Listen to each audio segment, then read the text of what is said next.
قل يا عبادي الذين أسرفوا على أنفسهم لا تقنطوا من رحمة الله. بسم الله الرحمن الرحيم. السلام عليكم ورحمة الله وبركاته.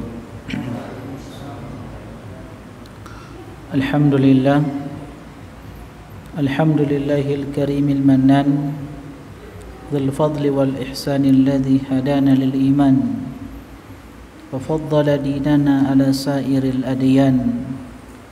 الصلاة والسلام على نبينا محمد النبي الأدنان الذي أرسله الله هاديا ومبشرا ونذيرا ودائيا إليه بإذنه وسراجا منيرا. أما بعد، فإن أصدق الحديث كتاب الله وخير الهدي هدي محمد صلى الله عليه وسلم وشر الأمور محدثاتها فإن كل محدثة بدعة وكل بدعة ضلالة وكل ضلالة في النار.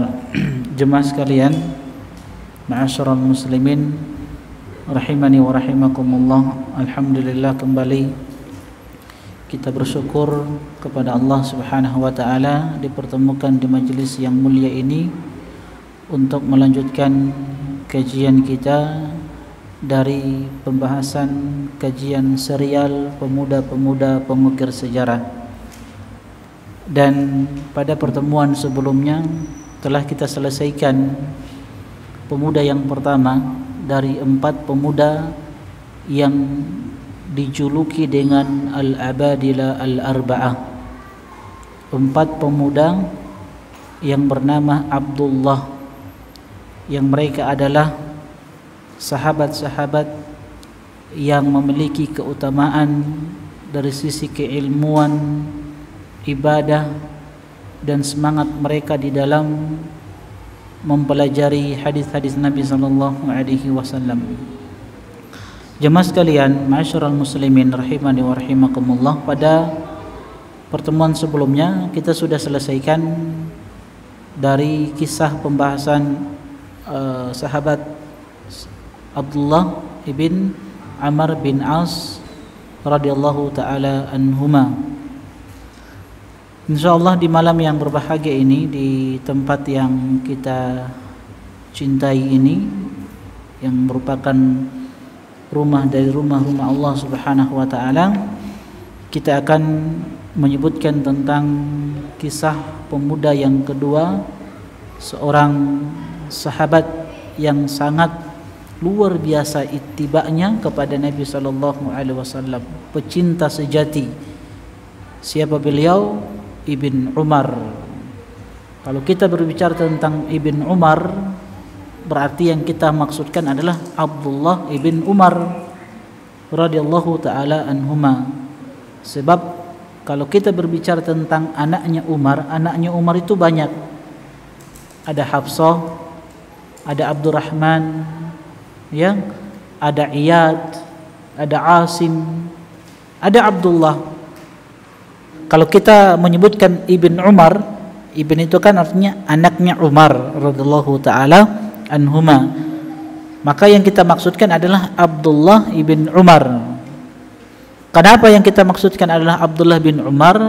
Karena beliau adalah sahabat yang dikenal dengan keilmuannya. Dari anak-anak Umar radhiyallahu taala anhu, beliaulah yang paling dikenal oleh sahabat-sahabat Nabi sallallahu alaihi wasallam dari sisi ibadahnya, dari sisi kemuliaannya. Jemaah sekalian rahimani wa rahimakumullah, jadi beliau adalah putranya Umar. Ibunya adalah Zainab bintu Maz'un radhiyallahu taala anha. Dan beliau punya saudari yang bernama Hafsah Ummul Mukminin, istrinya Nabi sallallahu alaihi wasallam, dan saudara satunya adalah Abdurrahman. Jadi mereka bersaudara 3, ya, itu saudara kandung, seibu sebapak. Umar bapaknya radhiyallahu taala anhu, dan ibunya Zainab binti Mad'un. Karena Umar itu punya berapa istri? Ada 4 istrinya. Ada Jamilah, ya, ada Zainab dan istri-istri lainnya. Taib. Jadi yang kita maksudkan adalah Abdullah ibn Umar radhiyallahu taala anhuma. Dan jemaah sekalian, kita akan menyebutkan bagaimana ya perjalanan hidup beliau radhiyallahu taala anhu, dan kita tahu bersama sebagaimana yang telah kita sampaikan bahwa beliau adalah seorang sahabat yang paling ittiba kepada Nabi, paling cinta kepada Nabi sallallahu alaihi wasallam, dan beliau adalah seorang sosok pemimpin panutan, Syekhul Islam, dan kunyah beliau adalah Abu Abdurrahman Al-Qurashi radhiyallahu taala anhu. Nah, jemaah sekalian, Ibnu Umar radhiyallahu taala anhuma, beliau itu masuk Islam sejak kecil, dan bersamaan keislaman beliau bersamaan dengan bapaknya Umar radhiyallahu taala anhuma. Di umur 10 tahun beliau masuk Islam. Jelas ya? Jadi beliau masuk Islam bersama bapaknya Umar radhiyallahu taala anhuma. Dan di umur 12 tahun jemaah sekalian, pada perang Badar ya, beliau ingin ikut berperang bersama Nabi sallallahu alaihi wasallam, mendaftar ingin menjadi seorang mujahid. Tapi ditolak oleh Nabi sallallahu alaihi wasallam untuk ikut berjihad karena masih lagi umurnya, Masya Allah. Nah, pada perang setelahnya, perang Badar, setelah perang Badar itu perang apa jemaah sekalian? Perang Uhud. Nah, pada perang Uhud juga beliau mendaftarkan dirinya sebagai seorang mujahid, tapi ditolak oleh Nabi sallallahu alaihi wasallam. Lihat ya, Masya Allah ya, baru masuk Islam di umur 10 tahun, 2 tahun setelahnya itu Masya Allah langsung ingin berjihad bersama Nabi sallallahu alaihi wasallam. Nanti di umur yang ke-15 ya, di umur yang ke-15 baru beliau ikut berjihad bersama Nabi sallallahu alaihi wasallam pada perang Khandaq. Itu perang pertama yang diikuti oleh sahabat Abdullah ibn Umar radhiyallahu taala anhuma. Itu perang pertama, itu perang Khandaq ya. Tahu perang Khandaq ya? Parit, yang ketika orang-orang musyrik bergabung bersama orang-orang Yahudi ingin menyerang kota Madinah. Maka Nabi SAW dengan usulan Salman Al-Farisi membuat parit yang mengelilingi kota Madinah, sehingga mereka tidak mampu untuk masuk ke kota Madinah, dan kemenangan diberikan oleh Allah Subhanahu wa taala kepada kaum muslimin. Dan di masa Khulafa Rasyidin, beliau radhiyallahu taala anhuma itu pernah mengikuti perang Yarmuk. Kemudian juga pernah mengikuti perang ketika mereka menaklukkan Mesir ketika itu. Kemudian menaklukkan Afrika, dan perang-perang yang lainnya yang diikuti oleh sahabat Abdullah ibn Umar radhiyallahu taala anhuma. Sahabat yang memiliki umur yang sangat panjang, 85 tahun umur yang Allah Subhanahu wa taala berikan kepada beliau radhiyallahu taala anhuma. Ini umur yang luar biasa jamaah sekalian. Nah, bagaimana kesungguhan beliau di dalam mengikuti ya sunnah-sunnah Rasulullah sallallahu alaihi wasallam. Nah, Ibnu Umar ini termasuk orang yang sangat setia mengikuti apa yang dicontohkan oleh Rasulullah sallallahu alaihi wasallam dalam diamnya, gerak-geriknya serta tutur katanya, itu mengikuti apa yang dilakukan oleh Nabi sallallahu alaihi wasallam. Ya, ini Ibnu Umar, seorang sahabat yang sangat ittiba kepada Nabi sallallahu alaihi wasallam. Nah, begitulah seorang muslim jamaah sekalian. Seorang muslim itu harusnya hidupnya itu mengikuti hidupnya Rasulullah sallallahu alaihi wasallam. Kalau benar-benar kita ini cinta kepada Nabi sallallahu alaihi wasallam, maka ikuti Nabi sallallahu alaihi wasallam. Itu bentuk cinta kita kepada Nabi sallallahu alaihi wasallam. Terkadang kita ini dituduh adalah orang-orang yang tidak mencintai Nabi sallallahu alaihi wasallam. Buktinya apa? Kata mereka, kita tidak merayakan kelahiran Nabi sallallahu alaihi wasallam. Ya, maka kita katakan Karena bentuk cinta kita kepada Nabi sallallahu alaihi wasallam, kita tidak merayakan lahirnya Nabi sallallahu alaihi wasallam. Kenapa? Karena memang tidak diajarkan oleh Nabi sallallahu alaihi wasallam, tidak pernah dilakukan oleh sahabat-sahabat yang sangat cinta kepada Nabi sallallahu alaihi wasallam. Begitu pula tabi'in, atba'ut tabi'in, kita tidak akan temukan satu riwayat pun yang menyebutkan para sahabat, orang-orang yang begitu cinta kepada Nabi, yang merayakan kelahiran Nabi sallallahu alaihi wasallam. Maka kecintaan kita kepada Nabi sallallahu alaihi wasallam itu kita tunjukkan dengan bagaimana menghidupkan sunnah-sunnah beliau sallallahu alaihi wasallam. Makanya para ulama jamaah sekalian pernah mengatakan, in istata'ta alla tahukka ra'saka illa bi atharin faf'al. Kalau kamu mampu untuk tidak menggaruk kepalamu kecuali dengan sunnah Nabi sallallahu alaihi wasallam, maka lakukan. Untuk paham ya? Kalau kita mampu untuk menggaruk kepala kita ini, kalau ada riwayat yang menyebutkan bagaimana Nabi menggaruk kepalanya, maka kita lakukan sebagaimana Nabi sallallahu alaihi wasallam menggaruk kepalanya. Ini maksudnya menunjukkan kepada kita perhatian yang besar terhadap sunnah Nabi sallallahu alaihi wasallam. Kalau betul-betul ada riwayat yang menyebutkan bagaimana Nabi menggaruk kepalanya, maka kita ikuti. Ya. Maka jemaah sekalian, orang-orang yang cinta kepada Nabi sallallahu alaihi wasallam adalah orang-orang yang senantiasa mengikuti kehidupan Nabi sallallahu alaihi wasallam, orang-orang yang senantiasa menghidupkan sunnah-sunnah Nabi sallallahu alaihi wasallam. Apa kata Nabi sallallahu alaihi wasallam? Man ahya sunnatan min sunnati qad umitat ba'di. Siapa yang menghidupkan sunnahku dari sunnah-sunnah yang telah dimatikan setelahku. Karena kan ada sunnah-sunnah Nabi yang sudah dimatikan. Maksudnya apa? Sudah ditinggalkan oleh kaum muslimin setelah meninggalnya Nabi sallallahu alaihi wasallam. Nah, sunnah-sunnah yang sudah ditinggalkan oleh kaum muslimin, kalau itu dihidupkan kembali, maka kata Nabi sallallahu alaihi wasallam, falahu ajrun, maka dia mendapatkan kebaikan, pahala.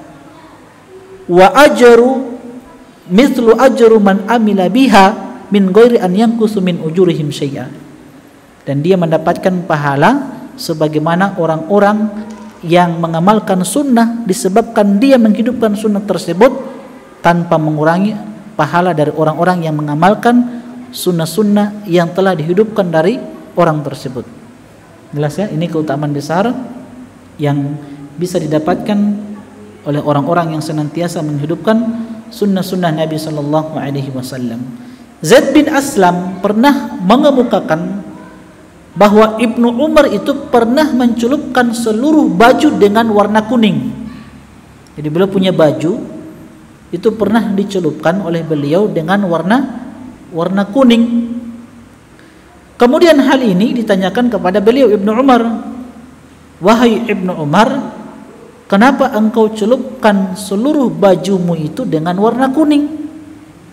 Coba lihat apa jawaban Ibnu Umar. Aku pernah melihat Rasulullah sallallahu alaihi wasallam mencelup bajunya dengan warna ini.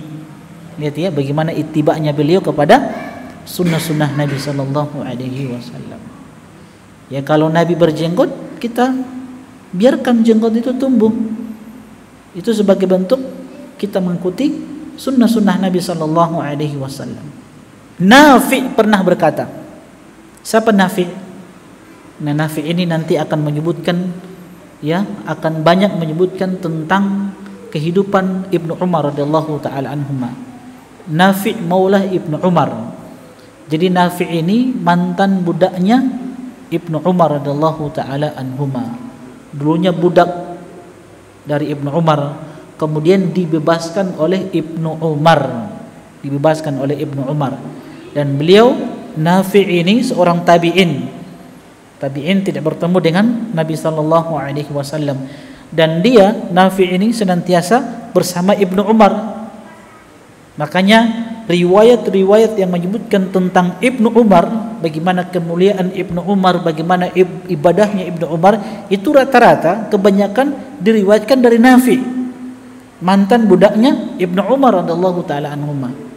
Nah, Nafi pernah berkata, seandainya engkau melihat bagaimana Ibnu Umar mengikuti perilaku Rasulullah sallallahu alaihi wasallam, niscaya engkau akan mengatakan orang ini sudah gila. Lihat. Sekali lagi, Nafi pernah mengatakan, seandainya kita-kita ini melihat bagaimana Ibnu Umar itu mengikuti perilaku Rasulullah sallallahu alaihi wasallam, entah itu dari cara berjalan Nabi, cara berpakaiannya Nabi sallallahu alaihi wasallam, bagaimana Nabi menyisir rambutnya, ya, bagaimana Nabi berjalan dan yang lainnya, yang jelas perilaku Rasulullah sallallahu alaihi wasallam. Kalau kita melihat bagaimana Ibnu Umar itu berusaha untuk ittiba kepada Nabi sallallahu alaihi wasallam, niscaya kita-kita ini akan mengatakan Ibnu Umar ini orang gila. Atau kalau bahasa kita lebay. Ya, kalau bahasa kita lebay. Ini menunjukkan apa jemaah sekalian? Saking ittibanya beliau kepada Nabi sallallahu alaihi wasallam, ya, luar biasa sahabat-sahabat Nabi sallallahu alaihi wasallam. Baik. Dari Nafi pula, Nafi mengatakan, dia pernah mengatakan bahwa Ibnu Umar itu selalu sholat di tempat yang pernah dipakai oleh Rasulullah sallallahu alaihi wasallam untuk sholat. Jadi Nafi pernah mengatakan bahwa Ibnu Umar itu selalu sholat di tempat di mana Rasulullah sallallahu alaihi wasallam menggunakan tempat tersebut untuk sholat. Bahkan Nabi sallallahu alaihi wasallam itu pernah singgah di bawah pohon. Di bawah pohon, lantas Ibnu Umar selalu mendatangi pohon tersebut. Lantas apa yang dilakukan? Dia siram akar pohon tersebut agar tidak kering. Jelas ya? Supaya pohon itu terjaga, karena itu tempat yang pernah didatangi oleh Rasulullah SAW. Tentunya Ibnu Umar ya tahu, bukan artinya dibiarkan begitu saja agar orang mencari berkah di situ, tidak. Cuman ini tempat pernah didatangi oleh Rasulullah SAW. Ibnu Umar juga pernah mengatakan bahwa Rasulullah SAW bersabda. Ini kita berbicara tentang apa? Ittiba'nya Ibnu Umar kepada Nabi sallallahu alaihi wasallam. Ibnu Umar pernah mengatakan bahwa Rasulullah sallallahu alaihi wasallam bersabda, seandainya pintu ini, Nabi mengatakan, seandainya pintu ini kita jadikan khusus bagi kaum wanita, ya. Jadi seandainya pintu ini, jadi di masjid itu kan, Masjid Nabawi itu kan ada pintu-pintunya. Maka Nabi sallallahu alaihi wasallam mengatakan kepada Ibnu Umar, sekiranya pintu ini kita khususkan bagi para wanita. Nah, kemudian apa kata Nafi? Nafi menegaskan Ibnu Umar itu tidak pernah masuk melalui pintu ini hingga beliau wafat bertemu dengan Allah Subhanahu wa taala. Antum paham ya? Paham ya? Jadi Nabi pernah mengatakan kalau sekiranya pintu ini kita khususkan untuk pintu wanita saja. Jadi kalau pintu wanita berarti kan laki-laki tidak boleh masuk lewat pintu tersebut kan? Sekiranya. Maka apa Nafi katakan? Ibnu Umar ketika dengar perkataan Nabi ini sampai beliau wafat, beliau tidak pernah masuk melalui pintu ini. Artinya apa? Beliau ingin mengamalkan sabda Nabi sallallahu alaihi wasallam. Tibanya Ibnu Umar kepada Nabi sallallahu alaihi wasallam. Asim bin Muhammad al-Umari meriwayatkan dari bapaknya, dari ayahnya, dia berkata, tidak pernah aku mendengar Ibnu Umar menyebut nama Nabi tanpa beliau menangis. Artinya kalau beliau disebutkan nama Nabi sallallahu alaihi wasallam, beliau itu menangis. Kenapa beliau menangis jemaah sekalian? Karena beliau rindu kepada Nabi sallallahu alaihi wasallam, teringat kebersamaan bersama Nabi sallallahu alaihi wasallam, ya, dan beliau merasa takut, merasa khawatir jangan sampai beliau tidak bertemu dengan Nabi sallallahu alaihi wasallam di dalam surga. Maka kita jamaah sekalian, kalau memang tidak bisa menangis disebut nama Nabi, minimal apa yang kita lakukan ketika disebut nama Nabi? Bersolawat kepada Nabi sallallahu alaihi wasallam, minimal alaihi salatu wassalam. Jadi kalau nama Nabi disebut, ucapkan sallallahu alaihi wasallam atau salawat Ibrahimiyah. Kalau terlalu panjang salawat Ibrahimiyah alaihi salatu wassalam, ya, itu yang paling pendeknya. Karena Nabi SAW mengatakan, man shalla alayya salatan wahidah sallallahu biha asyara. Siapa yang bersolawat kepadaku satu kali solawat, maka Allah akan bersolawat kepadanya sebanyak 10 kali.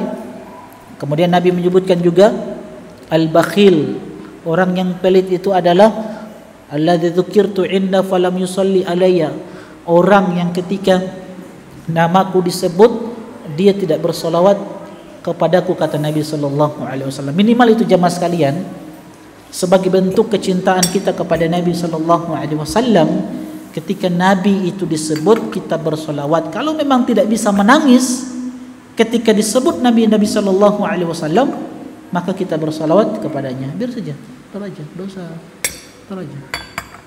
Pada antum sibuk-sibuk, biar aja, tar saja, udah selesai.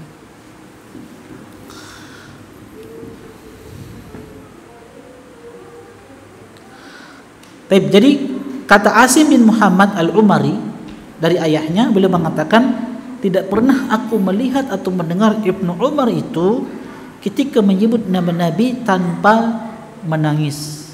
Artinya beliau menangis ketika disebut nama Nabi. Bahkan Ibnu Umar itu hati-hati, beliau itu Ibnu Umar itu selalu berhati-hati agar tidak menambah atau mengurangi satu kalimat pun dari hadis beliau sallallahu alaihi wasallam. Di sahabat yang paling berhati-hati dari perkara-perkara apa? Baru di dalam agama. Jadi beliau tidak pernah menambah atau mengurangi satu kalimat pun dari hadis yang beliau dengarkan dari Nabi sallallahu alaihi wasallam. Ini kan menunjukkan memang betul-betul ittiba. Makanya kita bilang apa tadi di awal, sahabat yang paling ittiba kepada Nabi sallallahu alaihi wasallam itu Ibnu Umar radhiyallahu taala anhumah, sebagaimana riwayat-riwayat yang pernah kita riwayat-riwayat yang kita sebutkan ini, dan mungkin ada riwayat yang pernah kita sampaikan. Ketika Ibnu Umar itu ada seseorang di samping beliau dan orang itu dia bersin dan dia ucapkan apa? Alhamdulillah. Ini benar atau salah? Benar kan? Benar. Didengar oleh Ibnu Umar. Nah, setelah orang ini mengucapkan alhamdulillah, dia teruskan dengan apa? Solawat kepada Nabi. Jadi alhamdulillah wassalatu wassalamu ala rasulillah. Maka Ibnu Umar ketika melihat dan mendengarkan apa yang diperbuat oleh orang ini, Ibnu Umar langsung menegur. Apa yang beliau katakan? Laisa hakadha allamana Rasulullah sallallahu alaihi wasallam. Bukan begini yang diajarkan oleh Nabi kita sallallahu alaihi wasallam. Beliau ingkari ini. Kenapa jemaah sekalian? Karena beliau ingin menjaga kemurnian agama Islam. Beliau ingin mengajarkan kepada kita, ikutilah apa yang dicontohkan oleh Nabi SAW di dalam beribadah. Langsung ditegur oleh Ibnu Umar. Ya mungkin kalau kita ya nggak perlu ditegur, itu kan baik. Ya, jadi kita katakan beragama itu tidak cukup modal niat, harus ada yang kedua, tuntunan Nabi Sallallahu Alaihi Wasallam. Jadi ada keikhlasan, ada ittiba kepada Nabi Sallallahu Alaihi Wasallam, dan ibadah itu juga tidak membutuhkan ibadah juga itu ya tidak hanya bermodalkan semangat, harus juga ada tuntunan Nabi Sallallahu Alaihi Wasallam. Niat dan semangat itu tidak cukup, harus ada tuntunan Nabi Sallallahu Alaihi Wasallam. Aisyah pernah mengatakan, ibunda Aisyah radhiyallahu taala anha pernah mengatakan, aku tidak pernah melihat ada orang yang lebih konsisten mengikuti perilaku Nabi Sallallahu Alaihi Wasallam selain Ibnu Umar. Jadi ini pernyataan siapa? Ibunda Aisyah radhiyallahu taala anha. Jadi secara tidak langsung Ibunda Aisyah mengabarkan kepada kita bahwa tidak ada sahabat yang lebih mengikuti Nabi Sallallahu Alaihi Wasallam kecuali Ibnu Umar. Ya, begitulah jemaah sekalian di dalam beragama. Kita berusaha bagaimana semua ya perbuatan kita, ucapan kita mengikuti contoh Nabi Sallallahu Alaihi Wasallam. Tapi jemaah sekalian, sekarang kita akan melihat bagaimana kecintaan Ibnu Umar kepada Allah Subhanahu wa taala.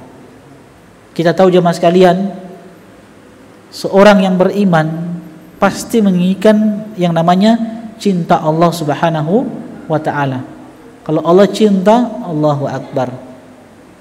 Semua permintaan dia pasti dikabulkan oleh Allah Subhanahu wa taala, dan Allah akan tanamkan kecintaan itu di dalam hati hamba-hamba yang beriman kepada Allah, sehingga hamba-hamba yang beriman kepada Allah itu mencintai hamba yang telah dicintai oleh Allah Subhanahu wa taala. Nah, kita akan sebutkan satu riwayat saja yang menunjukkan luar biasanya cinta Ibnu Umar itu kepada Allah Subhanahu wa taala.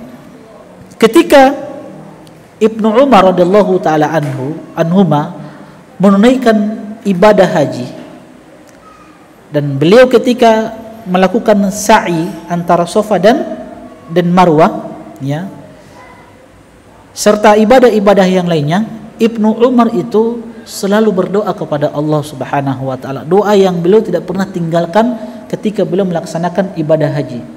Bahkan kita tahu ada riwayat yang menyebutkan bahwasanya Ibnu Umar itu selama hidupnya beliau melaksanakan haji sebanyak sittina hajjah, 60 kali beliau melaksanakan ibadah haji. Dari 85 tahun umur yang Allah berikan kepadanya, 60 tahun itu jadi 60 kali, berarti setiap tahun kan?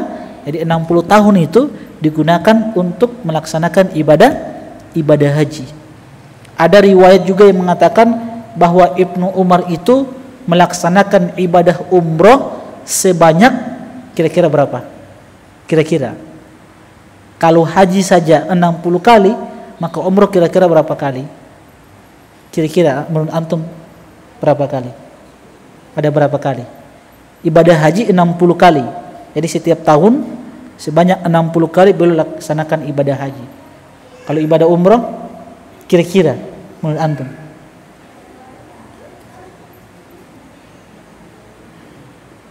Baik. Kalau setiap bulannya dari 60 tahun setiap bulannya beliau melaksanakan ibadah umroh, kira-kira dapat berapa itu?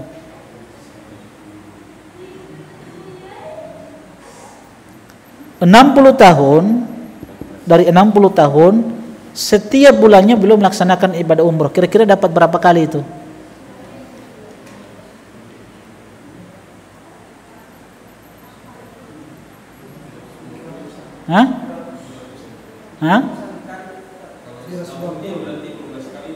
Setahun 12 kali kali 60 berapa? 720 kali.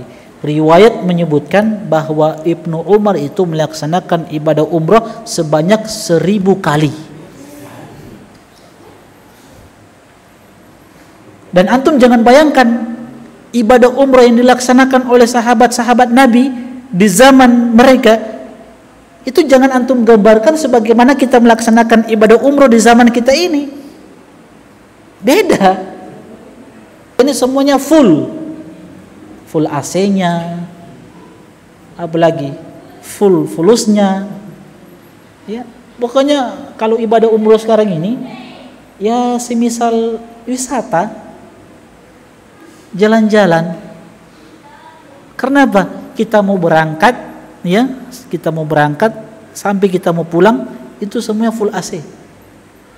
Berangkat pesawat full AC di dalam, naik bis full AC, masuk Masjidil Haram full AC. Mana ininya? Mana sesuatu yang berat yang kita rasakan? Semua full AC. Jadi enak sekarang ini beribadah umroh. Tapi di zaman sahabat itu dulu orang harus naik unta kan? Kemudian di bawah terik matahari yang luar biasa. Di Saudi itu kalau panas, luar biasa panasnya. Itu bisa sampai 60 derajat panasnya. Saya pernah dapati di Medina itu, selama saya 5 tahun di Medina, saya dapati ada mungkin berapa kali saya dapat itu panasnya Medina itu 55. Apalagi sudah puncak-puncaknya itu, rata-rata mahasiswa itu dipulangkan libur, namanya libur musim panas. Untuk tahu berapa lama liburnya? 3 bulan. Jadi pulang ke tanah air, liburan selama 3 bulan lamanya di tanah air. Nanti balik lagi. Tapi kalau datang di musim dingin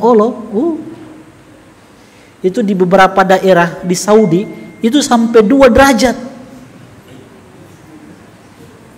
Saya pernah dapat 5 tahun di sana Tiali, jadi saya pernah dapat sekitar 5 derajat. Luar biasa dinginnya. Luar biasa. Ya. Terus perjalanan dari Madinah ke Makkah itu kira-kira ada 500-600 kilo. Bayangkan kalau naik unta berapa hari itu? Berapa hari kira-kira? Ada sepekan? Ya taruhlah sepekan. Nah kalau Ibnu Umar berjalan di musim panas, coba antum bayangkan. Tidak ada AC ini. Kalau kita kan enak, biar musim panas di Saudi, ya kita kan di dalam bis full AC. Jadi jangan antum bayangkan, luar biasa. Itu baru pergi, mana pulangnya? Jadi kita ini alhamdulillah jamaah sekalian, banyak diberikan nikmat oleh Allah Subhanahu wa taala, luar biasa. Jadi berapa kali beliau melaksanakan ibadah umroh? 1000 kali. Masya Allah. 1000 kali. Ya. Nanti kan Ustadz yang mereka kan dekat dengan Mekah. Ya kita kan jauh. Ana mau katakan sama antum, tidak semua orang-orang yang tinggal di dekat Masjidil Haram itu sholat di Masjidil Haram. Tidak semua orang yang tinggal di Mekah itu melaksanakan ibadah haji. Ada juga penduduk Mekah yang tidak melaksanakan ibadah haji. Ini berbicara tentang taufik. Tentunya setelah taufik dari Allah Subhanahu wa taala. Jadi berbicara tentang taufik. Saya pernah ketemu di musim haji, sopir kita itu orang Mekah. Cerita-cerita sama beliau. Saya tanya, sudah berapa kali melaksanakan ibadah haji? Tapi saya tanya sebelah, tinggal di mana? Asli mana? Di orang Mekah. Tinggalnya di Mekah. Jadi kalau musim haji itu kan biasa mereka kan, Masya Allah luar biasa, itu keuntungan bagi mereka itu ya, luar biasa. Saya tanya berapa kali melaksanakan ibadah haji? Belum pernah. Ini orang Mekah ini. Orang Mekah.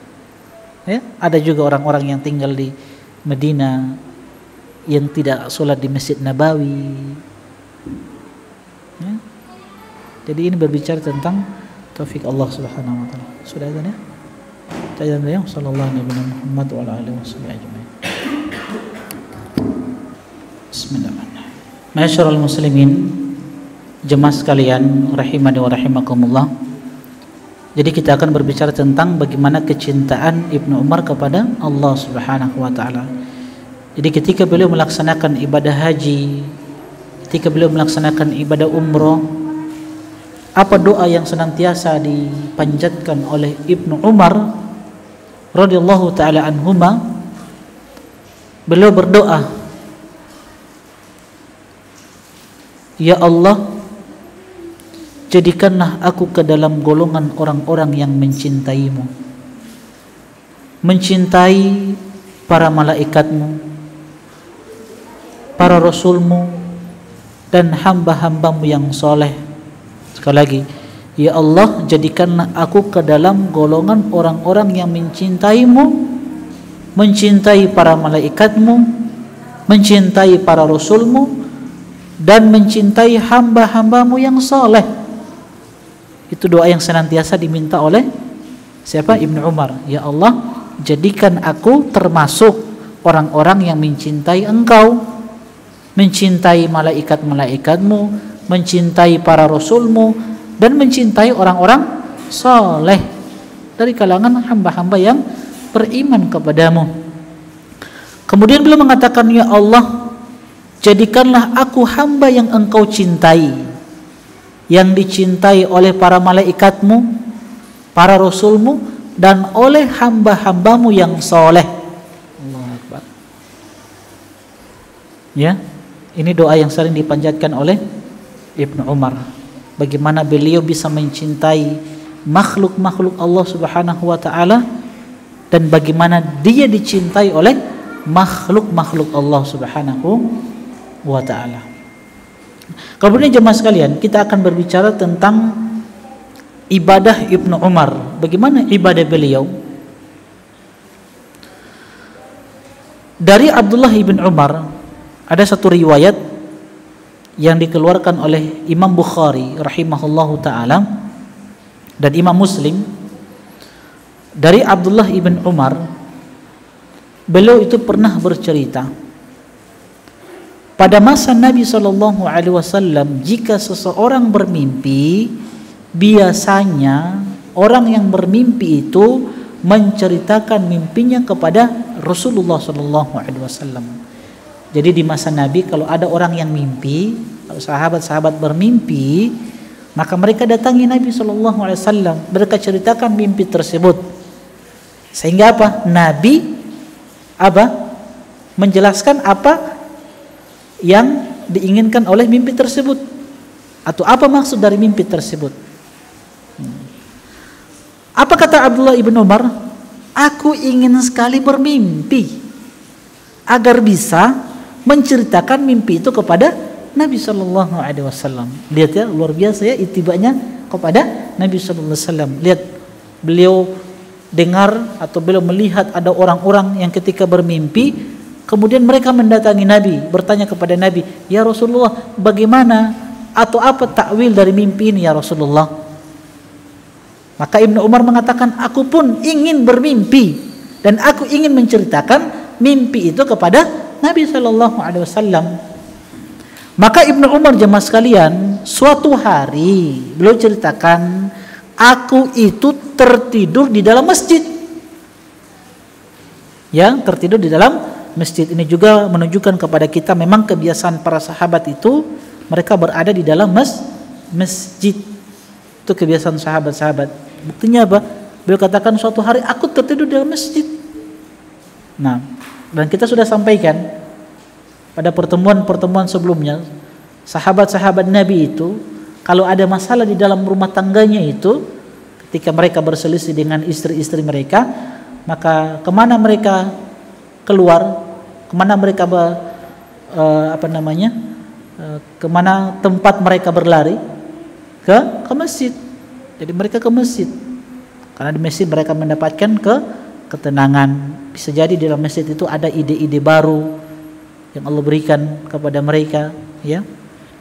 Nah, kemudian jemaah sekalian, tiba-tiba aku tertidur, lalu aku bermimpi melihat dua malaikat. Ini disebutkan oleh Imam Bukhari dan Imam Muslim riwayat ini. Jadi ketika aku tidur di dalam masjid, tiba-tiba aku bermimpi dan melihat dua malaikat. Lalu keduanya, dua malaikat ini memegang aku lalu membawaku ke dalam neraka. Sekali mimpi langsung masuk neraka. Nah, kita dengarkan selanjutnya. Neraka yang kulihat itu berupa lubang besar, seperti lubang sumur. Itu neraka yang diperlihatkan oleh Allah kepada Ibnu Umar di dalam mimpinya. Dan jemaah sekalian, neraka itu adalah tempat yang sangat menakutkan.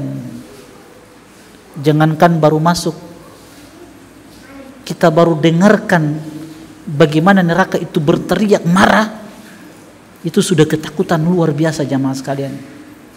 Idza ra'athum min makanin ba'id sami'u laha tagayyudan wa zafira.